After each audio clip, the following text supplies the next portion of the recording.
welcome Amir once again. Thank you for joining us and thank you for your time for these kind of events. And also welcome Gal Totem, that I see that you're also joining us from Israel. So as I was telling before, we're going to make this webinar or interview in both languages, in English and Spanish. So my apologies for, because it's going to have more time, but our intention is that everyone understands what we are going to tell you here, because this research has been made wide world in more than 30 countries, and it's very important to have Amir's input, like one of the heads over this research, okay? Entonces, bueno, y Luisa también desde Barcelona junto al Mediterráneo, muy bueno. So, we are very international today. Entonces, pues nada, como les decía, muchas gracias por invitarnos el día de hoy. Hoy yo funcionaré como host particularmente. Esto va a ser la dinámica que vamos a estar entrevistando tanto a Amir Joshia desde Tel Aviv y a Jorge Rodríguez desde Barcelona, porque queremos darles un abrebocas de una investigación que hicimos globalmente, y es una investigación cualitativa que se hizo con muchos investigadores para poder cubrirlo, para empezar a entender no solo como esas verdades que uno empieza a sacar y las cosas que se ponen de moda sobre lo que está pasando con la situación de la cuarentena, de la pandemia, sino empezar a entender humanos realmente. Por eso se llama Global Human Research, la investigación global humana, en la que se empezaron a ver efectos de lo que empezó a pasar a raíz de la pandemia en la vida de absolutamente todas las personas en más de 30 países. So I was telling that we're going to present you like a teaser or some of the learnings that we had over this global human research. I mean, in English, it's like very literal, the name. And that this was quality kind of a research that we made in 33 countries, in more than 30 countries. And it has this special highlight that, as I told, it was quality, but with many, many research trying to find out what humans were really living under this situation, and trying to transcend from media, from trends, from, you know, everything that people is saying all around, and trying to really get into people's houses, okay? So for this instance, we have the privilege of having Amir and Jorge, and they were the main leaders of this research. Amir from Tel Aviv, Jorge from Barcelona. He's Colombian, but he's over there. But they are, I mean, they are the main brains. That, you know, they are the minds under and up before this all this research, and they will be telling us everything that happened, some insights and stuff. Okay. So I want to introduce first Amir. Quiero introducir primero a Amir Joshia. He's managing partner at Whiteboard Service Design Thinking. That's innovation firm. He's going to tell us more about Whiteboard right now, and member of the Global Council of Design Thinkers group. That is a group that also Jorge and me, we are part of it. And Amir started leading all this project from Tel Aviv. So Amir, welcome. Bienvenido Amir, socio, gerente de Whiteboard Service Design y miembro del Consejo Global de Design Thinkers Group, que es la red a la que pertenecemos nosotros tres, pero quien desde Tel Aviv empezó con esta idea, y con Jorge, no sé quién fue primero, pero fue presentarles primero, pues, realmente a Amir. ¿Cómo estás?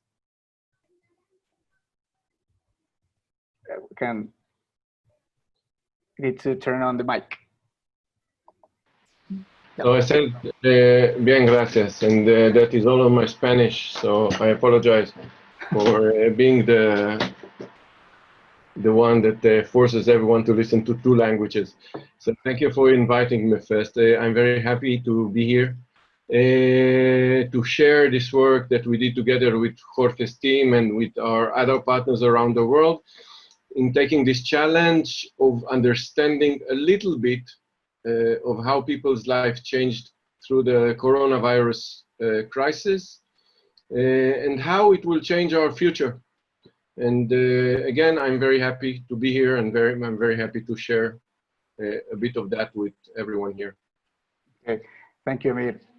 Pues Amir decía, pues nada, que gracias por haberlo invitado y que quiera empezar a contarnos todo este proyecto que hizo de la mano del equipo de Jorge y su equipo, y que como decía él, se trata de entender un poquito, ¿ya? Como no tampoco ser sobreprometedores de cómo cambió la vida de la gente con esta crisis y cómo, y eso es bueno el LIV, cómo podría cambiar el futuro, ¿vale? Amir, thank you. And now we go with Jorge.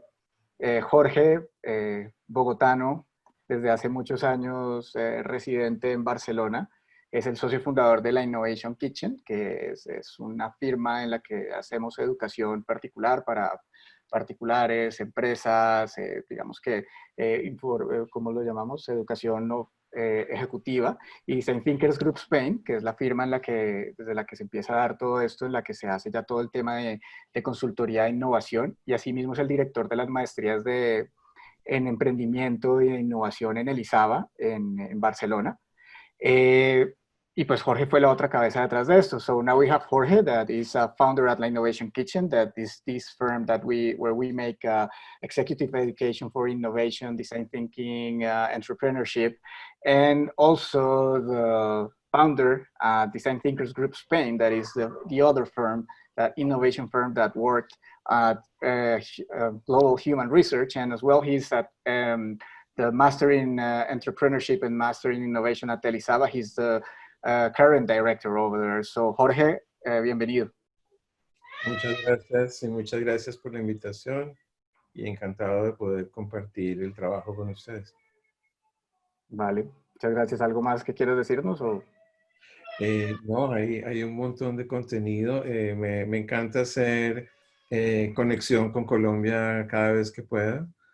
Como pueden ver, estoy de mudanza, entonces estoy aquí en la mitad del caos, pero encantado de poder compartir el trabajo que hemos hecho con Amir y con Whiteboard en los últimos 3 meses de la pandemia. Vale, gracias. Y por último, yo, que acá haré las veces de host más que cualquier cosa, trabajo con Jorge en la Innovation Kitchen y en España. Soy el partner de la Innovation Kitchen en España, en Colombia, es decir, que las cosas que empiecen a pasar acá se pueden canalizar a través mío de Jorge, pero pues ya tenemos, afortunadamente, gracias a Dios, tenemos una sede acá. Y pues también soy socio ejecutivo en un estudio de diseño, Brandspa, que pues también hace parte de este link que hay con la facultad. Unos de los que nos están viendo pues saben, soy docente de la universidad en particular de temas de innovación y emprendimiento. Y pues nada, acá esta vez yo haré las veces de host porque ya Jorge o Amir les contarán cómo fue toda esta investigación y cómo algunos que íbamos a investigar no pudimos y nos volvimos host, y como unos de que iban a investigar sí pudieron, y pues fue algo bastante interesante como se fue viendo. So, so this is me. So I'm partner as well at the Innovation Kitchen in Colombia, and I'm also executive partner at a branding studio here in Colombia, and I'm going to be hosting. I've been looking all of the process, but in the end I couldn't not be like a researcher, but I've been, you know, hanging around and looking in some of the workshops, en algunos de los workshops que hicimos para sacar las personas, y estaré acá como host. So this is more an interview than, you know, it's going to be more an interview than a webinar. Va a ser más una entrevista que un webinar. So I'm going to ask some questions to them, and they're the ones that are going to inspire us and let us know what happened. So ellos son los que nos van a dejar ver. ¿Listo? Entonces, pues nada. Bienvenidos ya oficialmente a este webinar de Global Human Research, que lo vamos a tener en las cabezas de Whiteboard y Design Thinkers Group España. Y pues nada, entrando en materia de una vez, Jorge or Amir, who can tell us what is Global Human Research and what motivated you to do it? ¿Qué es el Global Human Research y qué los motivó a hacerlo? Como in just one answer, or una sola respuesta. Okay. So, can you hear me now? I'm not Yep. muted? Okay, Yep. cool. So, Global Human Research started at the peak of the coronavirus crisis. We wanted to understand, to try to learn and understand how the lives of different people from all over the world had changed in this new disturbed reality. We know and we also practice, this is our main practice, that understanding these changes in behavioral patterns is a key in designing new services, new products, and new business and operating models. In the public services, in business companies, and other different, all different industries. We were joined in this crazy journey by 33 researchers from 22 countries. And our partners just went into people's houses. They interviewed, they observed, they documented men and women, adults and young people, unemployed and self-employed, in urban environments and in remote settlements. The global human research shows basically an analysis of behaviors, of motivations, of attitudes, and of reactions, human reactions. It shows activities of individuals, families, but also of entire communities and all the interactions between them. And I will also tell what it is not, what the global human research is not. Because as you said, everyone is trying to tell us the future. What is it, how it is going to be, how it is going to look, etc. We are not presuming to predict the future. This is not the goal of the global human research. We want just to help people and to help organizations, all kinds of organizations, to discover new opportunities and new intervention points in this new world. So that is what the Global Human Research Project is all about. Ok, gracias, Amir. Entonces, pues como nos decía Amir, básicamente Global Human Research empieza, esto es muy importante, en el pico de la crisis, en el punto más álgido, cuando se vio sobre todo pues, en donde empiezan ellos, y se empieza con la intención de tratar de entender cómo la vida de diferentes personas cambió y estaba cambiando o va a cambiar en esa realidad tan alterada, tan afectada, ¿cierto? Y empezar a entender los cambios, y esto es importante, el lenguaje, para crear nuevas realidades, ¿sí? Entender para crear nuevas realidades en los negocios, en el sector público, en diferentes industrias, para transformar la manera como se hacen los productos o los servicios, y para esto pues se utilizaron más de 30 investigadores en más de 20 países. Y a raíz de esto, pues, se empezó a entrevistar, como decimos, pues, coloquialmente en Colombia, de todos, a adultos, mayores, jóvenes, familias, con niños, sin niños, empleados, desempleados, gente que vive en el campo, que vive en la ciudad, y empezar a tener este rango para no llegar a asumir cosas con sesgos. Y siempre intentando observar actitudes, reacciones, actitudes de los individuos, actitudes de los individuos dentro de las comunidades y las comunidades como tal. Y sobre todo, que es algo que nos gusta decir mucho y Amir siempre lo recalca, es decir que no es Global Human Research y es un poco no sobreprometer lo que decía antes, y es no vamos a predecir el futuro, nosotros no vamos a decirles el futuro es así porque es algo sobreprometedor, sino no vamos a presumir eso, sino más bien darle a la gente darle la información, ¿listo? De lo que va a pasar para poder ayudar a anticiparte como posibles cosas, pero no decirle, va a pasar esto, esto, otro. No, viene pasando y esto nos puede servir. Vale. Thank you, Amir. Thank you very much. So, next question is for Jorge. La siguiente pregunta es para Jorge. And is, ¿cómo ocurrió todo esto y cómo pudieron orquestar a más de 30 investigadores en 22 países? O sea, siempre que hacemos esto hay más investigadores en la presentación. Hay más países, perdón. So, how did Global Human Research happen and how did you orchestrate all these researchers in many countries? And so, Jorge, can you tell us something about it? ¿Nos puedes contar, Jorge? Sí, bueno, realmente la clave de poder hacer algo global ha sido activar networks, activar redes. Design Thinkers Group es una red que está ahora mismo en 26 países. Hay equipos en 26 países, entonces esto ya es una red que permite tener como visiones, porque hay gente que está en Asia, en India, en América, en Europa. Esto ya nos ayuda un poco a cubrir, digamos, percepciones en ciertos lugares. Luego, de las personas que se han graduado de la maestría en innovación que yo dirijo, hemos creado un network también de profesionales que se llama MIDI Global Network. MIDI es el nombre del programa, básicamente. Nosotros llevamos 10 años trabajando y tenemos alrededor de 500 personas graduadas de la maestría, que lo importante es que entienden el approach y la manera de trabajar que tenemos nosotros en Design Thinkers. Es decir, Design Thinkers es la empresa que ha gestionado esa maestría durante estos años. Con ellos, con muchos de ellos trabajamos, colaboramos, hacemos cosas en Europa o en Asia o en donde estén. Y no es difícil, digamos, activar personas que estén alrededor del mundo. Es una maestría internacional. Entonces tenemos gente que está, yo qué sé, en Dubái o que está en Australia, en China, en muchos lugares. Entonces simplemente fue activar por un lado la red de la misma empresa eh, y por otro lado la red de las personas que están vinculadas al programa que, que hemos llevado. Lo bueno es que hay como una buena vinculación, un buen ritmo de trabajo y logramos cubrir bastante del planeta, ¿no?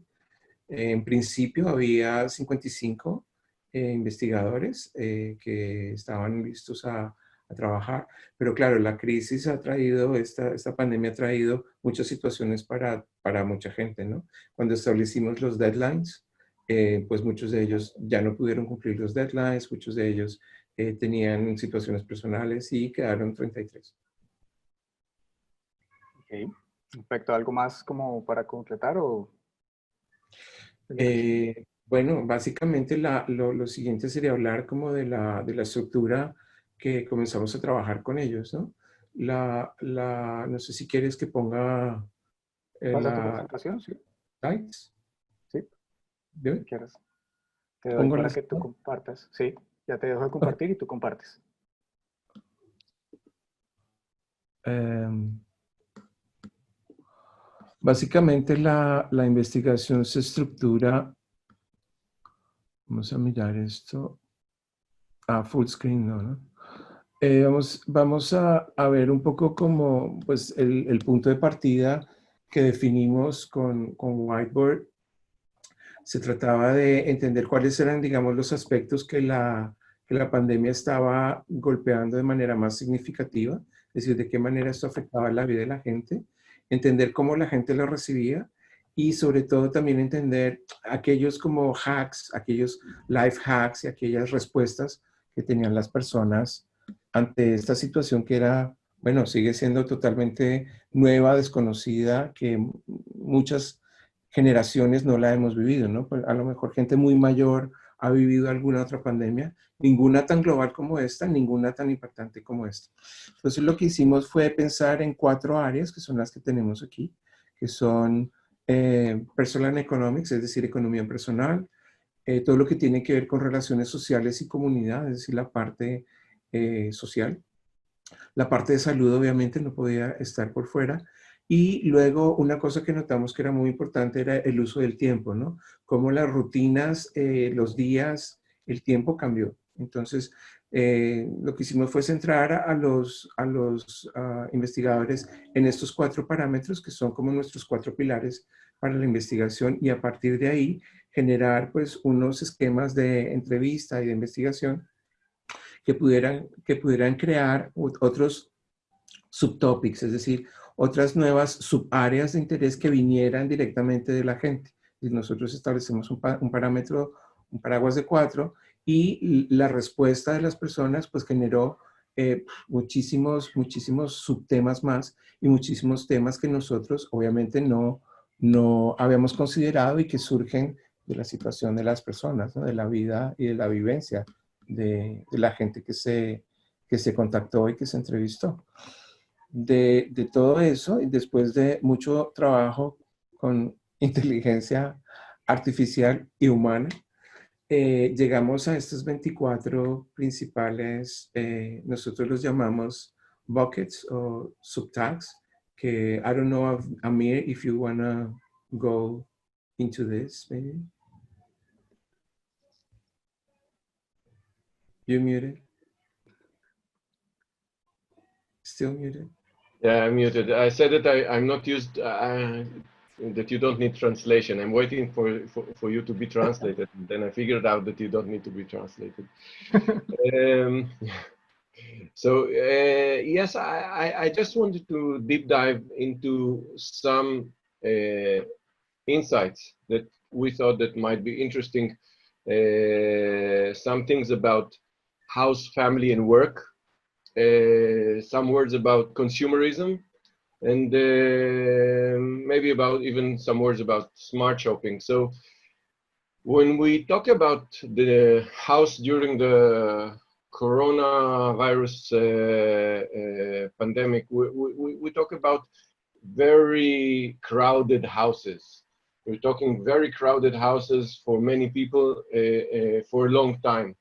So one of the things that parents had to do was be more loose about house rules, changing a little bit the definition of what is allowed and what is forbidden to lower the friction with the children and let them, get some energy out. Children were allowed to jump on sofas or on mattresses and to be more active in the kitchen in places that were much more constrained in normal times. But the thing is that it started as a necessity, lower friction, less fighting.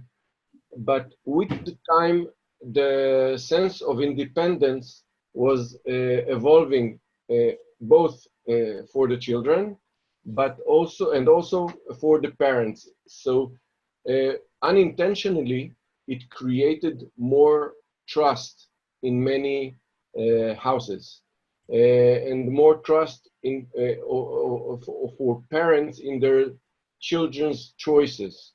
Um, Federico, tell me if you want to translate. Ok, yes. Pues él quería profundizar, pues cuando le dio ya el paso Jorge a Amir, en algunos insights, pues que pueden ser interesantes generales de los que ya viendo todo, digamos de los que le gustaba resaltar mucho, y sobre todo insights globales. Y pues él quiere empezar a hablar temas de familia, de consumismo y algo que hablábamos de smart shopping, pero empieza hablándonos por todo lo que tiene que ver con las familias, y cuando nos habla de las familias y sus hogares, y cuando hablamos de las casas, siempre se empezaron a ver casas muy llenas, ¿sí? Overcrowded, o sea, llenas de gente. Y mucho lo que lleva a esto, o sea, lo chévere es que siempre veíamos como causa, efecto, lleva a que los padres tuvieron que volverse más flexibles, ¿ya? Las cabezas de los hogares con los niños para tener relaciones más tranquilas, para no sumergirse tanto en las reglas y tener mucho sufrimiento, digámoslo. Él contaba, hablábamos de niños que ya podían saltar en los sofás como un ejemplo, pero que esta intención de tener menos fricción y de ser más flexibles, otra causa, da como resultado algo muy interesante, y es que se creó unos niveles de confianza mucho más avanzados, porque los padres flexibilizarse con los niños, se flexibilizaron entre ellos y se empiezan a establecer unas relaciones de confianza que eran bastante interesantes. There you go. Okay, so the next thing was about the distant learning, and it was like a global phenomenon of children learning online from home. And what we saw that the involvement of teachers went down and the involvement of parents went up. And for that reason, parents found themselves having to create new rules and using new tools to enable children continue in their learning routine. Think about a house with one computer, 3 children in the school ages that need to have the distance learning at the same time. So it created all kinds of new flexibilities that parents had to deal with. Another thing was that the online interaction was changed to be perceived as complementary to physical activities and not contradictory as before. The online became something that enables physical activities and not fighting with the online activities. And another thing was that the learning materials the study books were very accessible and very open to parents, and they became like a teaching administrators at home, and they got an opportunity that they never got before to evaluate and to be more, let's say that the system became much more transparent. So the parents started to evaluate the teaching system, the teachers, the curriculum in a completely different level of exposure. And the bottom line was that we saw that many parents are really changing their approach or their involvement also in the post-coronavirus times. And this whole experience changed the way that in the basic manner approach the system, evaluate the system and the people in the system. And in more extreme cases, many parents reevaluate the actual way that their children are getting education and are thinking of changing the frameworks for education. Ok, cambiar el framework. Listo. Pues nada, como nos decía Amir, acá empecé a hablar de otra tendencia que tiene que ver y pues es muy afín a nosotros, los que estamos acá, muchos de los profes, estudiantes, y tiene que ver con el aprendizaje a distancia, con la virtualidad. Particularmente acá nos hablaba de caso de escolaridad, pues todavía no universitario. Pero pues primero que creo que lo hemos vivido o lo hemos sabido, el involucramiento de los profesores baja y el de los padres sube como consecuencia, ¿listo? Y los padres también empiezan a inventarse nuevas reglas para enseñar a los niños, porque se empieza en una situación pues que todos hemos visto, pero la veíamos como una casa con 3 niños en el colegio con un solo computador, padres que nunca habían tenido que hacer estas funciones, y de nuevo esta flexibilidad que veíamos antes se enlaza acá con unas nuevas maneras de flexibilidad para criar y ahorita para educar y enseñar a sus propios niños, ¿listo? También empiezan a ver en este proceso que la interacción digital, y estos son paradigmas que algunos tienen y es bueno empezar a romper, lo digital se vuelve complementario de lo físico y no contradictorio. Empiezan a ver cómo se vuelven herramientas que ayudan, cómo se empieza a soltar, o sea, se empieza a soltar estos paradigmas y los padres siguen en esta flexibilización.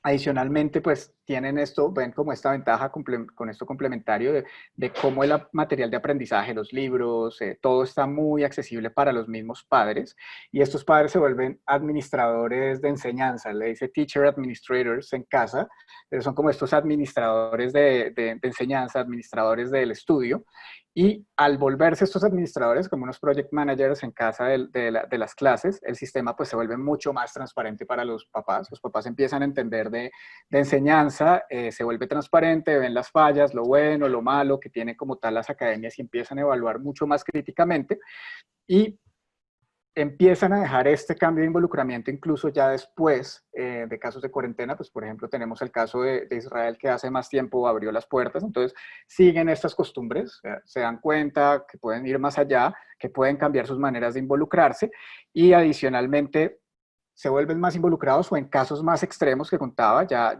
empiezan a reevaluar la manera como se educan, pensando en cambiar ese marco educativo para algunos de los hijos. Entonces, ya nos volvimos padres mucho más activos en la enseñanza, y eso pues lleva a 2 casos, el hiperproactivo, que empiezo a ver como el trabajo en equipo con la institución, o el que ya empiezo como a reevaluar otras maneras, y es algo que se da mucho en este ámbito que estamos todos acá. Thanks, Amir. Okay. So another thing that was very interesting was the working from home issue. Because for many working places that could afford having their employees working from home, it can be banks, it can be high-tech companies, and many others, people started working from home, and it seems to be nice, but it wasn't that nice all the time.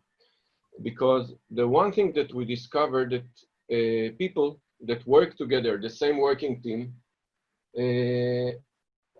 were forced to work through new digital tools that they were not used to.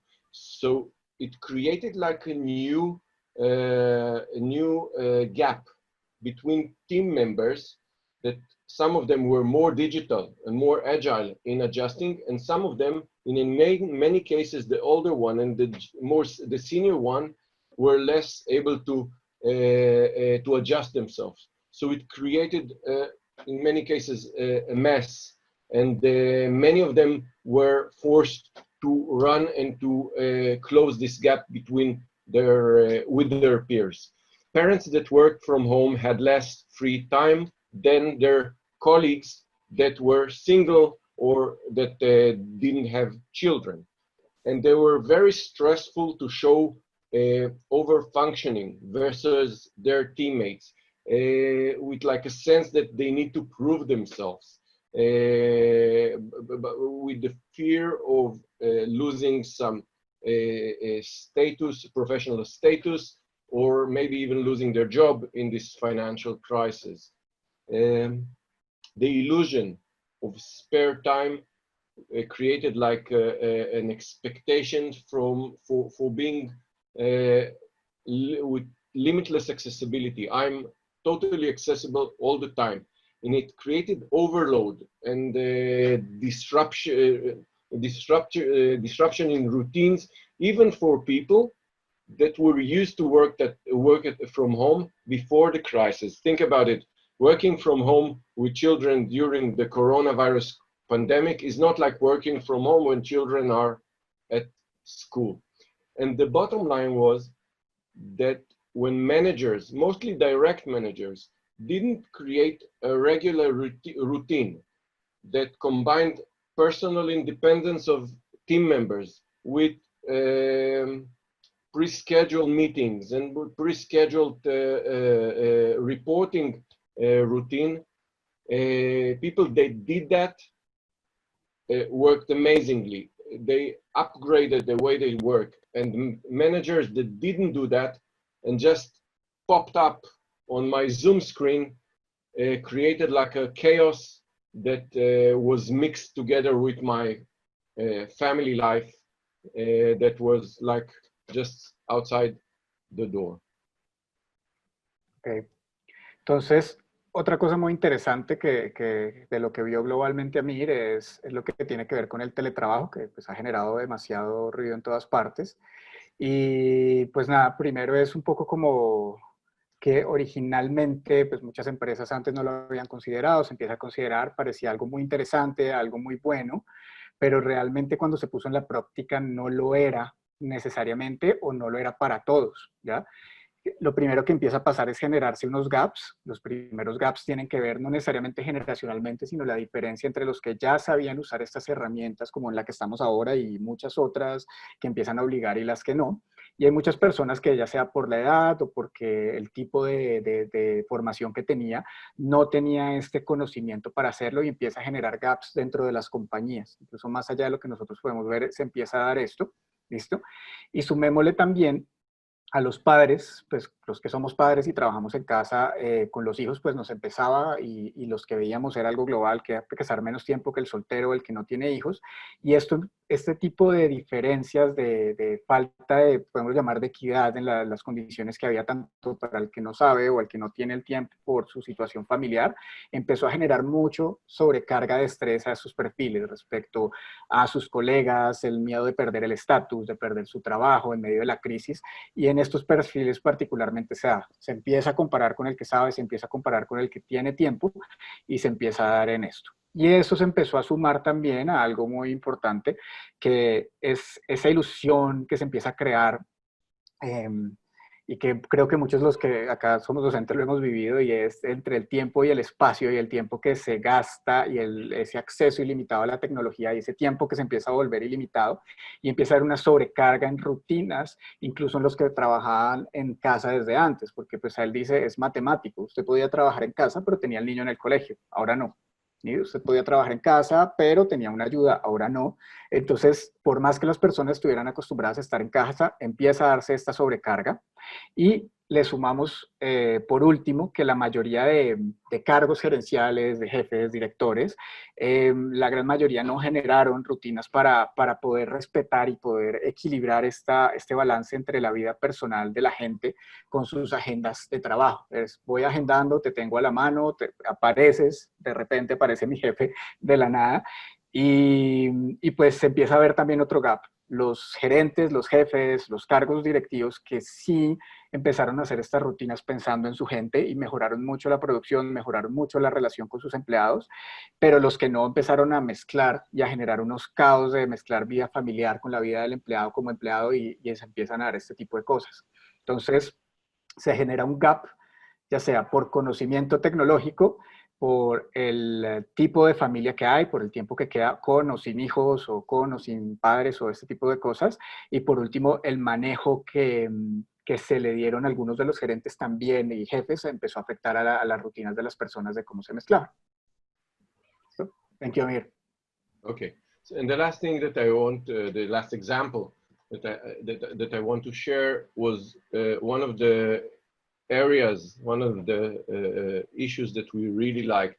And what we saw, and it is about the community, or let's call it the community consumerism, or all kinds of local economical initiatives. Many consumers started to buy more at local businesses. They had a sense of urgency to help those businesses, the small businesses that were more fragile and in higher risk to collapse in this crazy time. And remember that at the beginning of this crisis, the mindset and the messages that we got from governments and from media were some kind apocalyptic. They told us that you're going to stay at home until January, and we will not be able to go out of the houses, etc., etc. So it created a huge sense of urgency, and it created many behaviors, and one of the behaviors that people started to support each other, also from an economical point of view. And in many cities, many cities built applications, apps that helped consumers to identify local businesses and to encourage purchasing in local businesses. And we saw that, for example, in Ibiza. And we saw that in Ibiza, the municipality created like a new platform, a new app that helped to promote the local economic, and people use that to identify local businesses and to buy specifically there. And in time that the retail change, the huge retail change had huge overloads of deliveries, and things didn't get it on time or didn't get at all to the people's houses, people also started to buy more in small shops around their houses, and they were grateful to those small business owners that were still open in this time of emergency. So they created like a different kind of relationship. And we saw that it changes also the perception of the future way of buying things, buying all kinds of products. And the last thing that was really amazing, also here in my neighborhood, we had a combination of farmers that got stuck with supplies, with fruits, with vegetables, and that's on one side. And on the other side, we had a shortage of all kinds of groceries in neighborhoods, in villages, etc., and delays in deliveries. And that created all kinds of local initiatives, local WhatsApp groups that started connecting from one side to all kinds of suppliers and farmers, mainly farmers, and from the other side to the inhabitants of the neighborhood. And they created like all kinds of pop-up stores on the streets, in houses, and connected suppliers with the local consumers. And it created like a an amazing new communication network of notifications and collection points in all kinds of neighborhoods, in urban environments, and in all kinds of villages, which are more distant and detached environments. And we saw that in many cases, the variety of products was much larger, fresher, and cheaper. And it created things that also in places where the crisis is, communities that are getting out of the crisis are continuing to manage those common consumerism communities. And it is a really amazing phenomenon. Muy bien, gracias, Samir. Pues nos contaba la última tendencia y después nos contó el caso particular allá en Israel, pero se empiezan a ver muchas iniciativas locales, o sea, le llamamos así, muchos consumidores que empiezan a comprar más a los negocios pequeños locales por esta urgencia humana que se da ayudar a los más frágiles, a los que empezamos a pensar que son los más dados a quebrar durante esta crisis, y se empieza a dar esta solidaridad. Y esto también, algo que impulsó mucho esta solidaridad fue que los medios y los gobiernos se dedicaron a cultivar un mindset apocalíptico de urgencia, de que todo esto está terrible, y esto lo que hizo fue todo lo contrario, empujar a la gente que se ayudara entre sí a nivel económico, a nivel de negocios, hasta tal punto que incluso ciudades generaron apps para encontrar y ayudar a estos negocios locales para que la gente les compre. Contaba el caso de Ibiza, por ejemplo, que pues, imagínense un espacio tan turístico, pues se ve totalmente afectado, y la municipalidad misma crea esta aplicación para encontrar negocios locales y comprar ahí. Y esto empieza con esta tendencia, básicamente, pues se empieza a dar. Pero adicionalmente, las grandes cadenas de retail, el retail tradicional empieza a cambiar para mal, llamémoslo, empieza a incumplirle a la gente empieza a pedir, no llega a tiempo. Creo que acá en Colombia lo hemos visto también cuando estamos en el entorno, y pues esto empieza a impulsar en muchos lugares mucho más a la pequeña y mediana empresa, a generar relaciones de agradecimiento mucho más cercanas, y empieza a cambiar esta percepción que, como contaba, se da mucho más allá. Ya por último nos contaba Ken, nos decía acá que contaba que acá en el entorno de él, en Israel, básicamente, empieza a contar que empieza a darse como muchos granjeros, muchos campesinos con sobrestock de alimentos, de frutas, de verduras. Pónganse a pensar en la granja de Europa, pero también se empieza a dar una escasez de otros alimentos, y la gente sola se empieza a organizar, empiezan a generar grupos locales que empiezan a conectar todo tipo de proveedores, los que tienen sobreproducción, los que tienen lo que nos empieza a hacer falta de un otro lado, con los granjeros y los vecinos de cada barrio, y se empiezan a hacer lo que se llaman los pop-up stores, como estas tiendas que abren, cierran constantemente, que llegan a los barrios, llegan los granjeros, y esto empieza a derivar a hacer redes de comunicación con notificaciones de todos los barrios, en los pueblos, incluso lejanos a las grandes ciudades.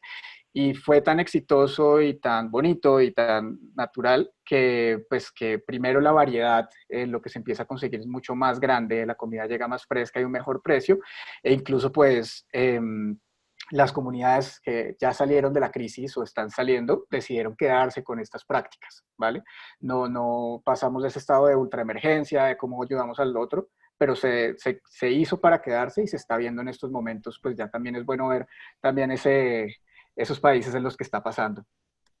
Thanks, Amir. Toda. So now we can have Jorge if he wants to share some. Ahora tenemos a Jorge por si él quiere compartirnos insights también que has encontrado o localmente, o pues a nivel desde allá, desde tú estás como colombiano, que has visto acá en Latinoamérica, en Colombia. Cuéntanos un poco más cómo podrías complementar a Amir. Bueno, habíamos preparado unos insights para Colombia, ya que el webinar es en Colombia. Lo que hicimos fue escoger, digamos, algunos temas destacados y tratar de relacionarlos, ¿no? Entonces, hay en tres testimonios, en tres entrevistas, surgen, digamos, tres temas que son interesantes, y es como algo que también mencionaba Mir cuando habló del trabajo en casa, es que surgió una crisis acerca de el balance que las personas tienen con respecto a su trabajo y a su vida personal. En Colombia particularmente bueno, se detonó, ¿no? Por ser colombiano, sé que los colombianos tendemos a sobretrabajar, es decir, a trabajar muchas horas más de las que requieren las tareas, algunas veces para los mismos resultados, ¿no? Y aquí se solapan el espacio laboral y el espacio de la casa.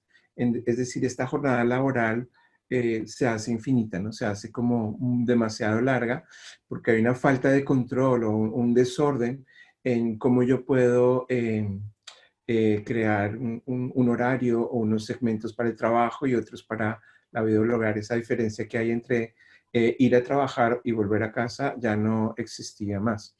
Entonces aquí hay un testimonio que es sacado directamente de una de las entrevistas que habla de alguien que tiene esa experiencia y dice que la sensación general en realidad es la angustia de la falta de tiempo, ¿no? Como que las mismas horas que tenía antes ya no son suficientes porque el hecho de la sobreposición de las dos cosas lo desorganiza todo. Entonces hay un tema de desorden y de productividad difícil, ¿no? En esa parte.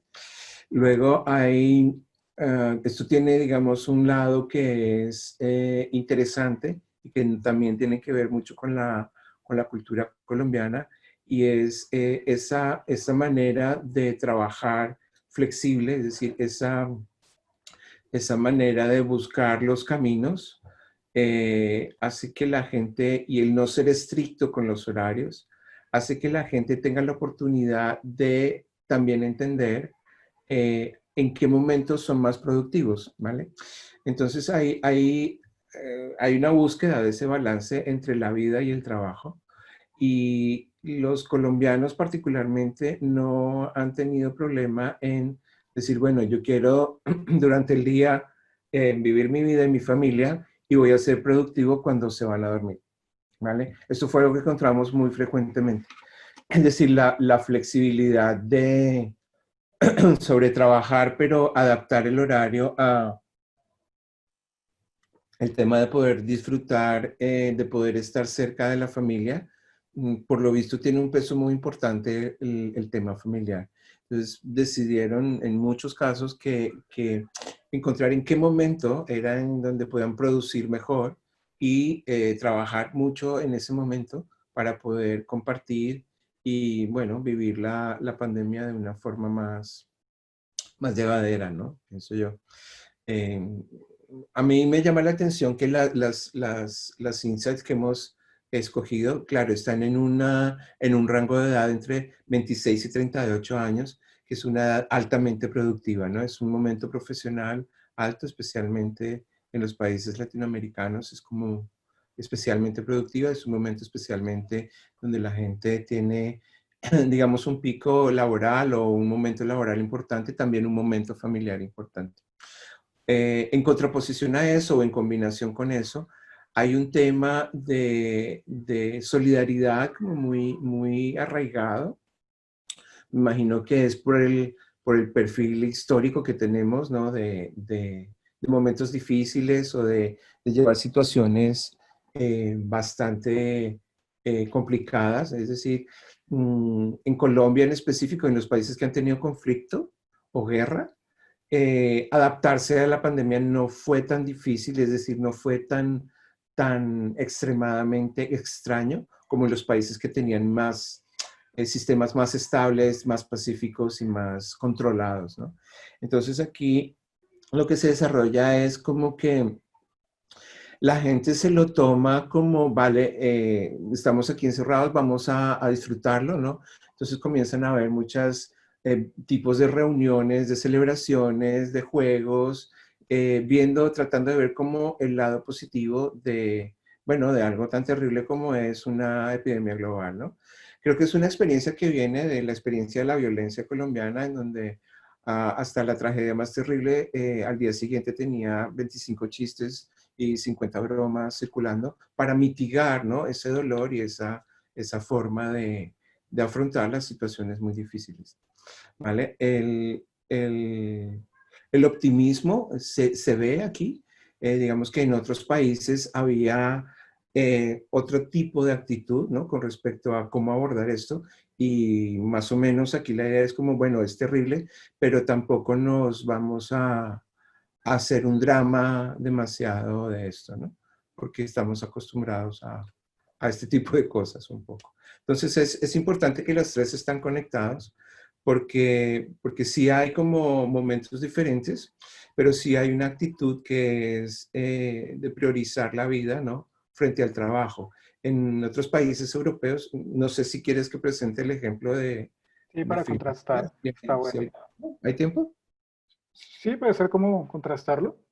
Exacto. Resultados de la vez pasada, Finlandia, Alemania. Sí. Escogimos unos insights de Finlandia, que es una cultura, digamos, diferente a la colombiana. Y una de las principales preocupaciones era esto, ¿no? ¿Cómo manejo esta economía personal de una manera que me permita ser eficiente en el futuro? Es decir, hay en contraposición al desorden, hay la primera aproximación sobre todo al tema de dinero, es replanearlo, ¿no? ¿Cómo planeo mi dinero? ¿Cómo logro, por ejemplo, posponer inversiones o comprar de una manera diferente?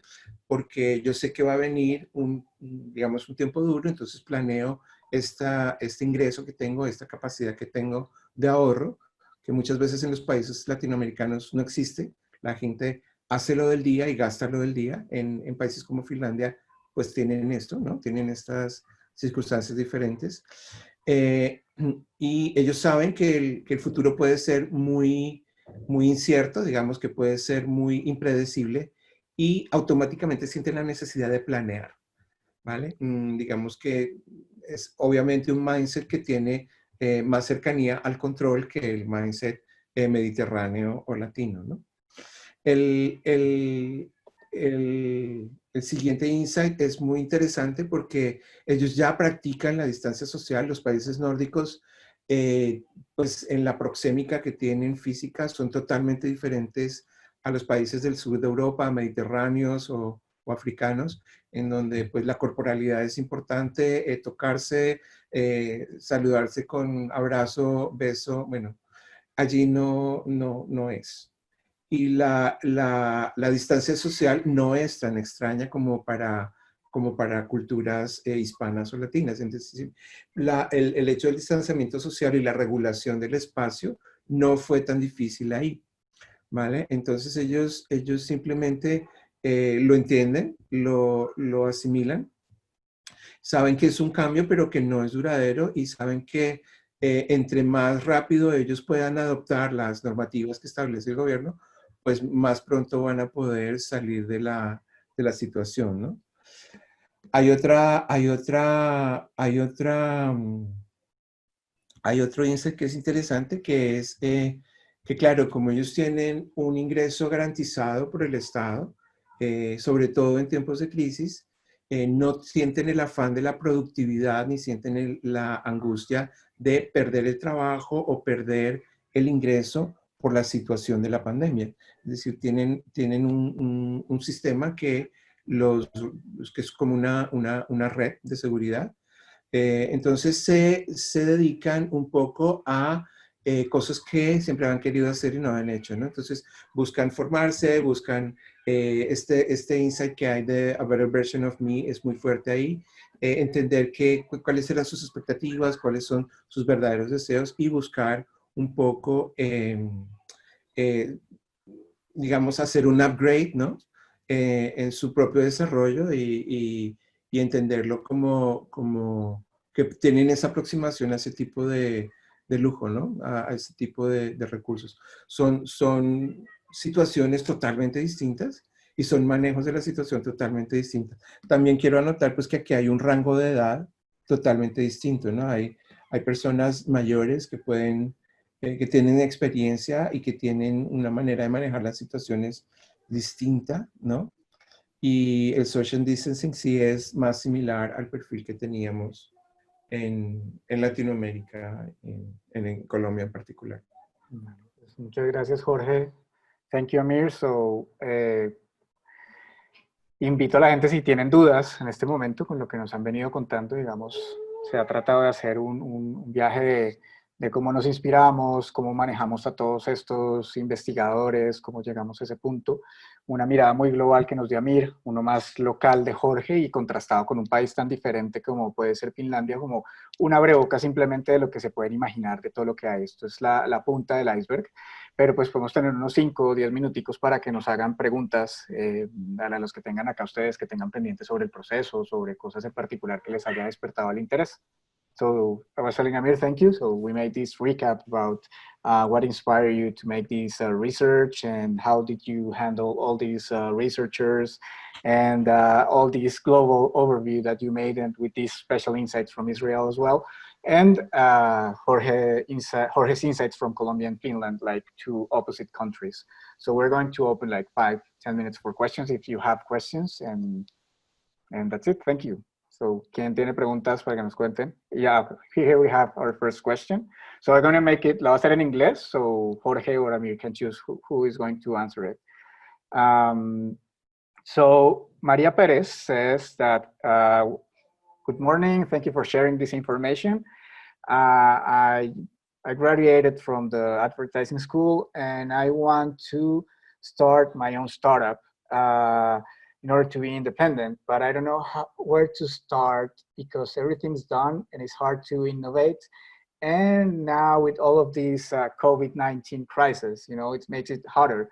Can you give me some advice to not screw it up and be innovative in the middle of all of these startups and enterprises and companies that exist here in Colombia? We have like a lot of entrepreneurs. I mean, it's like something that happens here. So she wants some advice, you know, to innovate and not screw it up in this quest that she has. So who wants to answer? Jorge or Amir? Okay. Amir wants to answer. Yeah. We have some innovators here, not too many, but some. But it's a huge question, and it has many parts. But as far as we basically, you need to have one basic answer, okay? Because they're innovative, creating a startup, etc. It's a process. The most important thing is, do you have a good idea? And your idea is developed enough to run, because there is competition, and there is competition everywhere in almost any industry, both in startups but also in others. But everyone feels that the competition is only in his industry and is in his area. So basically, maybe it's a stupid advice, but the best advice. It's not about the corona. It's not about the business environment. It's about making sure that you have what we call the market product match, meaning that you have a good product or a good solution and it has market. And I think, and we found that the corona times made us very, very, very experimental and very, how can I say it, very innovative about what we need to do. But basically it all starts with a good idea that is needed by someone. That's the best thing best answer I can give to such a huge question. A mí me gustaría agregar una cosa que es muy importante, que tiene que ver con la investigación y de hecho tiene que ver un poco con los contenidos que tenemos en la web de la Innovation Kitchen, es entender a tus usuarios, es decir, entender a quién tú quieres llegar es fundamental. Es un poco lo que nosotros hemos hecho aquí, entender a esas personas, saber con qué público quieres trabajar y entender un poco cómo es tu mindset, es decir, cómo es tu business mindset. Hay business mindsets que están dirigidos más a empresas sociales, a empresas centradas en públicos específicos, a empresas que sean escalables. Entonces, hay dos cosas que son muy importantes y esto es calcado del curso de Business Mindset que tenemos en nuestra plataforma. Una es entender con quién quieres trabajar y cuál es tu público, y otra es entender cuál es tu propio mindset de negocio, es decir, cuál es tu business mindset para trabajar con ese público. Entonces, normalmente el business mindset viene de, digamos, de ese deseo personal, de esa pulsión. Hay gente que es muy orientada a la empresa social, hay gente que es muy orientada a servicios, hay gente que es orientada a producto, y pues eso es importante descubrirlo. Y lo otro es, aquí ¿qué público te interesa en realidad? ¿Te interesa trabajar millennials, gente de tu edad, gente mayor, amas de casa? ¿Con qué tipo de persona quieres tú entrar en contacto y servirles? Yo creo que estos dos elementos son como clave a la hora de poder entender en esta situación con quién quieres trabajar, es decir, hacia qué consumidor quieres trabajar y de qué manera. Y traduciendo lo que nos dijo Amir, que es el consejo que viene de la Startup Nation, eh, él nos cuenta, Amir, que básicamente, pues sí, que él por allá y cerca tiene muchos innovadores y que es una pregunta enorme la que hicieron con todas las aristas, pero él solo quería dar una respuesta que para él dice puede parecer tonta o no, pero es básica porque finalmente crear una startup es un proceso, ¿ya? Y que sea startup, no sea startup, sea en la industria que estés, en la que no estés, siempre vas a encontrar muchísimos, muchísimos, muchísimos competidores, están saturadas todas. Y pues básicamente él dice que no se trata de COVID, no se trata del entorno actual de negocios o el que venga, sino encontrar algo que, si acá hay estudiantes míos que siempre hacemos hincapié del product market fit o el market product match, y es precisamente tener esa idea que alguien realmente necesita. Y por eso Jorge complementaba de estudie, realmente mire quién quiere, téngalo claro, porque cuando tenemos esa idea para alguien que la quiere, tenemos ese match y ahí empezamos a ser exitosos, ¿vale? Que sí tiene buenos estos tiempos que decía Mir, que sí, que esos tiempos nos volvieron a todos en general mucho más experimentales y más innovadores. El afán nos pone a hacer y no nos quedamos tan analíticos, pero es de eso. Busquen una idea que alguien realmente necesite y para saber quién lo necesita, lo que decía Jorge, definen su mindset, investiguen y pues miren quién quieren tener. Next question, vamos con la siguiente. Hay muchas preguntas interesantes. We have many, okay, many questions. So next one is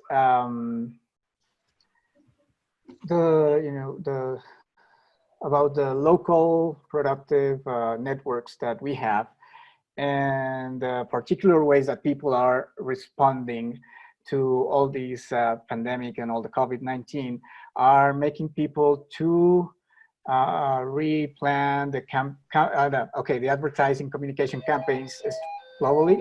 That's a question. It was like an affirmation and a question, so I just wrote it. That's kind of a way that we speak in Bogota. So Artur is asking if all these things that happened, around the local networks of production and particular ways that people responded to COVID-19 are making people to change the way that they are making advertising or communication campaigns when they are making it globally. Is that mandatory right now? Is there any advice or something that you find out about this kind of industry, about how do you have to communicate now and how you have to speak people from brands? It's something like that. Gracias, Arturo. Perdón la traducción simultánea. So you want to answer something of this? Maybe I'll start and then Jorge will complement. Okay. So it will be easier in the translation. Yeah, I think. So we see many advertisements for specific, from many business and also global products that are talking about mainly two things. And one is going back to normal and giving all kinds of benefits like through to help you get back in normality and how hard is it getting back to normal, etc., etc. I think that the basic rules didn't quite change because everyone is taking a very similar line in their messages, and it creates some kind, like in normal days, some kind of white noise. meaning you still talking around Corona, about Corona, or about post-Corona didn't help any brand that we saw being more bold or being more vivid than others. The ones that worked better, in my opinion, were the ones that still touched the needs or the values of people, meaning the sense of control.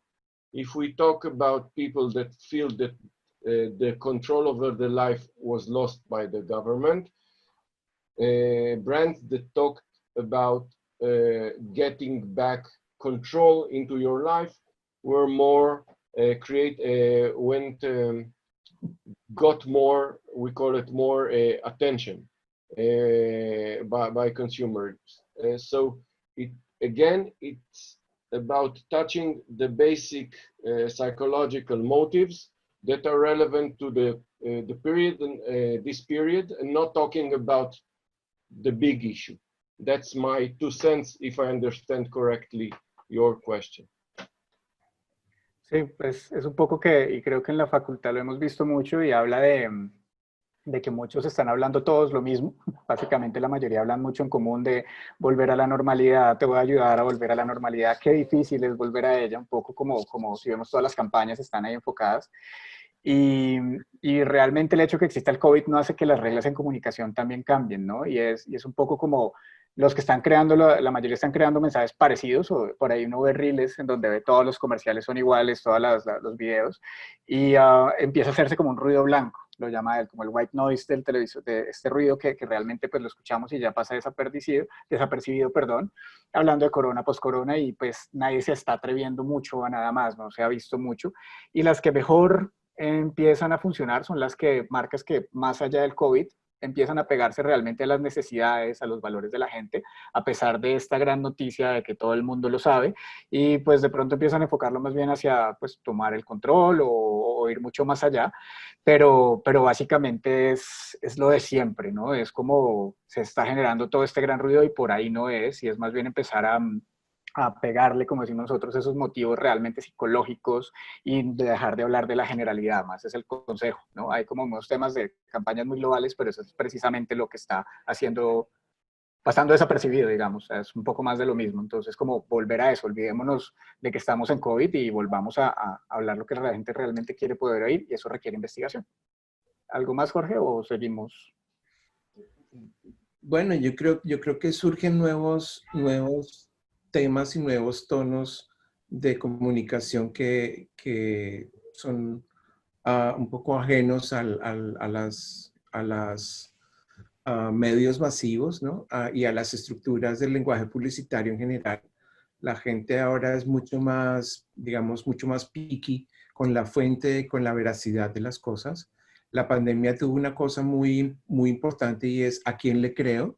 Y la gente pues vio que había el tema de las fake news, pues ya está súper hablado, pero la gente ha afinado mucho el ojo y el criterio para escoger la información que le interesa y para desechar la que no le interesa. Y eso es un reto para el mundo de la comunicación y de la publicidad. Simplemente querer eso. Perfecto. How's your schedule, Amir y Jorge? ¿Cómo están? Que tenemos varias preguntas. We have many questions, but how's your time if we can keep, or how many questions can we keep answering? I can stay until, I don't know what your time is, like, but in 5 minutes approximately. Okay, so let's make like a final question, and I will you know, save the other questions, and we can, you know, then communicate with the school. We'll be happy to answer the questions afterwards. Yeah, so, entonces vamos a hacer una última pregunta en vivo, pero voy a guardarlas acá que me permite y las vamos igual a comunicarnos con ustedes para lo que quieran acá a través de la facultad. Ahorita les pasamos los correos, ahí de todas maneras la cuenta de la Innovation Kitchen les está pasando las redes. Si pudieras poner la de Whiteboard también, creo que es Natalia, estaría bueno, y lo ponemos acá. Entonces, pues nada, last question, and this Paola Plata is asking if we have an extra insight. Or no, let's make this another one so we can have Amir, because this one is based in Colombia. So how did you reach to this, get this conclusion about, you know, this insight about parents being more involved than teachers? Because, you know, Cesar is telling that these, you know, fine-tuning about contents and changes in technology implementations involve more dedication. So he's asking, how did we found out, how did we reach this insight about that we are saying this statement that teachers are more involved and that parents are more involved than teachers? So they want to know, how did we get there? Maybe I will be a bit more precise. We're talking, when I discussed this insight, I discussed it from the home, from the house point of view, not from the educational system point of view. It wasn't about the effort of the teachers. It was about the weight of the teachers versus the weight of the parents when in remote schooling. And when and naturally teachers has less control, because you see students, even relatively young students, putting the Zoom on blank, or telling them that it doesn't work, or all kinds of, the internet is malfunctioning, etc., etc., etc. So basically, the teachers had much less control over the way, or the level, or the attention, or of students at home. So to create a functioning system, the parents needed to take some roles that in normal times they didn't have to. And they also dealt with challenges that forced them to do that, like in the example that I gave earlier, when you have like one computer, 3 children, and the same time frame to study for remote studying, because the educational system didn't solve, in many cases, didn't give good solutions for all of those problems, or for the things that people are working from home and need to take care of children in that are 8 years old, 9 years old, 10 years old, with all this situation. So it's not about what the teachers didn't do, it's more about the weight of the parents' involvement in this situation, which had to be much higher, not because the teachers didn't do what they needed to do. The systems didn't give good solutions, and most of the weight went to the parents. Listo, thanks, Amir. So, es un punto, acá es muy importante, respondiendo a esa pregunta, se llega desde la base que llegamos desde el punto de vista del hogar, desde los padres con sus hijos, y si lo linkeamos a la pregunta anterior es importante, y es una de las preguntas anteriores, y es, nos estamos preocupando por lo que dice, en este caso, el usuario, el cliente, y no necesariamente el maestro. Entonces, esto llegamos desde lo que viven estos padres, ¿listo? Que tuvieron que empezar a tomar roles que no tenían antes, que aprender cosas que no sabían antes, que enfrentar esta situación con el ejemplo que él daba de un computador por 3 niños. Y ellos empiezan con sus propios medios a los papás a reinventarse, y lo que dice él no es ni siquiera un problema de los profesores lo que han hecho, sino de los mismos sistemas educativos que reaccionaron, pero pues no, seguramente no reaccionaron de la manera más apropiada por el tiempo, y lo que sienten es que el sistema educativo no dio estas soluciones para estos casos, y es lo que declaraban, es muy importante, los padres, las cabezas de estas familias, que por más que pudiera haber un esfuerzo del maestro, y eso es importante nosotros como docentes tenerlo en cuenta, que a veces uno siente que está haciendo este esfuerzo, pero ¿qué está viviendo la persona en casa? Y era lo que sí se veía repetitivamente y globalmente, ¿no? Es, ahora tengo que educar a mis niños y el sistema no está creado para haber hecho este cambio básicamente, tengo que inventarme muchas cosas. ¿Algo más ahí, Jorge? ¿O? Pues algo que es claro y que sí se vio muy frecuente como un patrón global es que los padres y los maestros se vieron solos ante el problema. Es decir, ningún sistema educativo en el mundo estaba preparado para algo así. Y tanto a los padres les tocó comenzar a aprender más acerca de la educación de sus hijos, que normalmente lo que hacían era simplemente enviarlos a la escuela. Muy pocos hacían homeschooling. Y a los maestros un poco también capacitarse en todo el sistema de educación a distancia que pues no es muy frecuente en casi ningún país del mundo. Es decir, esta situación del homeschooling tomó por sorpresa tanto a los padres como a los maestros y cayó en ellos como la responsabilidad de solucionarlo, porque el sistema educativo yo creo que de ningún país estaba listo para generar una respuesta. Vale, muchas gracias. Pues nada, muchas gracias por asistir. Thank you, Amir. Thank you again for your time and your insights. Gracias, Jorge. A todos los que participaron, muchas gracias. Sé que hay muchas dudas, como les digo acá. Estoy en este momento guardando el chat para las preguntas que no se respondieron. Las vamos a enviar con la grabación, o sea, por escrito. Y acá, pues, si ven, la cuenta de la Innovation nos ha pasado los medios en los que pueden contactarnos básicamente. Los medios también como pueden contactar a Mir en whiteboard.com.il. Pues, estamos muy abiertos, vamos a escribirlos de nuevo. Pues acá en la facultad me conocen, entonces pueden canalizar a través mío. Yo hablo con Amir y Jorge para no despertarles en horarios. Y pues nada, muchas gracias. So, thank you so much. Thank you again. I was telling them, Amir, that they can have your URL with whiteboard.co.il and that they can make questions through me because, you know, some of them are my colleagues or students. So, and I can take them to them and we're going to send them, you know, the answers to all these unanswered questions written with the video. Okay, so that's it. Thank you so much. Thank you. It was a pleasure. Thank you. Muchas gracias, muy chévere. Vale, César, gracias. Muchas gracias. Muchas gracias por la invitación.